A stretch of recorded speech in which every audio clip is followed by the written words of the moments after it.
একটা ফুলা সরকারি চাকরি পাইছে, দৌড়ায় তার বাপ মার কাছে কইতাছে যে আব্বা আম্মা আমি তো সরকারি চাকরি পাইছি, মাসে প্রায় 2-2.5 লাখ টাকা বেতন পাইম, দেখবা তোমরা ঋণ সহকার আমি সুদ করে লাইম।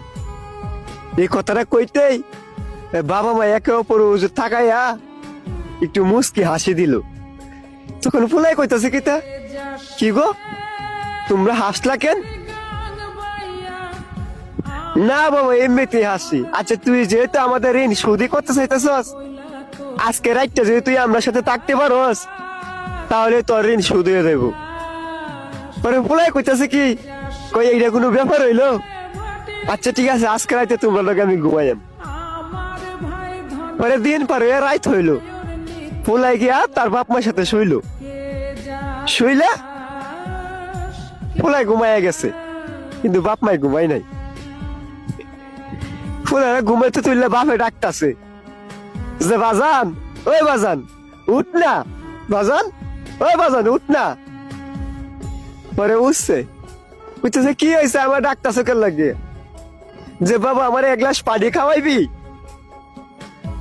এইটা কইতে ফুলা কইতাছে কিতা, কই তুমি শোয়ার আগে 1 গ্লাস পানি লইয়া শুইতাল্লা না, 1 গ্লাস পানি লাগে আমার ডাউন লাগে। তখনও বাপে কিছু কইলো না, উইটা পানি নিয়ে খায়া লাইলো। আবার পোলা ঘুমাইয়া গেল। এর কিছুক্ষণ পরে দেয়া আবার ডাকতাছে ফুলারে, বাজান ওই বাজান উঠ না, আমি একটু টয়লেটে যাবো। ফুলাই কইতা তুমি কি আমার ঘুমাইতা দিতা না, আগে তো তুমি একলাই টয়লেটে যাইতা, এখন কেরা আমারে লাগবো। আবারও বাবাই কিছু কইলো না, ফুলাই গিয়ে ঘুমাইয়া গেল। বাপে টয়লেট থেকে ঠিক চলে এলো। এর কিছুক্ষণ পরে দে আবার ফুলারা ডাকতাছে, বাজান ওই বাজান উঠ না, আমার পেটের মধ্যে খিদা লাগছে, দেখ না ফ্রিজের ভিতরে কিছু আছে নাকি। ফুলাই কইতাছে তুমি কে লয়ে লয়ে খাও গা, আমি ভাবতাম না তোমার দিতাম, আমি ঘুমাইতেছি একটু বাজাতে টাহকের লাগিয়া।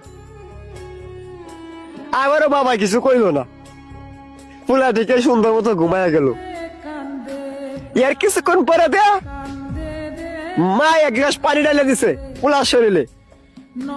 পোলা তো বিশাল রাগ পাইছে, উঠতে কইতাছে তোমরা কি চালাইছো, একবার বাপে কই টয়লেটে যাবো, পানি খাইবো, পেটে খিদা লাগছে ভাত খাইবো, তোমরা কি আমার ঘুমাইতে দিতা না।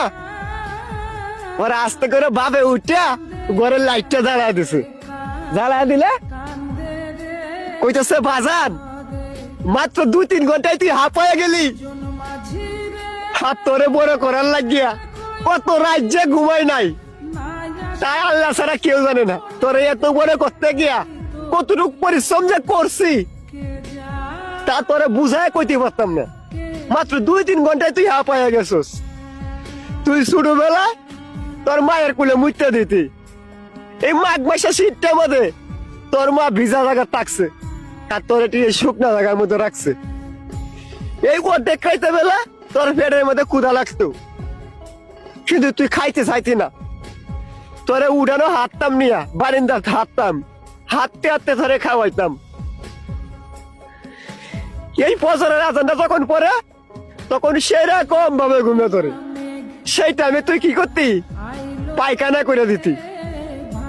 এই পায়খানা পরিষ্কার করে আবার তোরে লইয়া শুইতাম।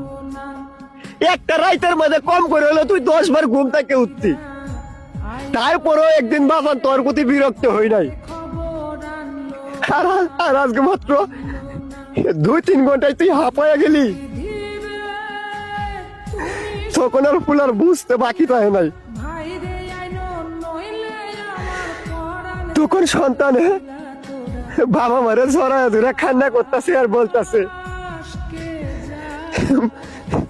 আমারও বুঝার বাকি নাই, আমি বুঝা গেছি বাবা এই পৃথিবীর সবকিছু ঋণ শোধ করা গেলেও কোনোদিনও বাবা মার ঋণ কখনো শোধ করা যায় না। এজন্য বলতেছি যাদের বাবা মা এই দুনিয়াতে বাইসা আছে কোনোদিনও ভাই বাবা মার মনে কষ্ট দিও না। তুমি একদিন বুঝতে পারবা একটা সন্তানকে বড় করতে গেলে বাবা মার কতটুকু পরিশ্রম যে করতে হয়। বাবা মার মনে কষ্ট দিলে আল্লাহর আরশ পর্যন্ত কেঁপে যায়। তাই বলতেছি ভাই, কোনোদিনও বাবা মার মনে কষ্ট দিও না। যাদের বাবা মা আছে তারা বাবা মারে মূল্য দেও, না থাকলে বুঝতে পারবা দুনিয়া যে কতটা কঠিন।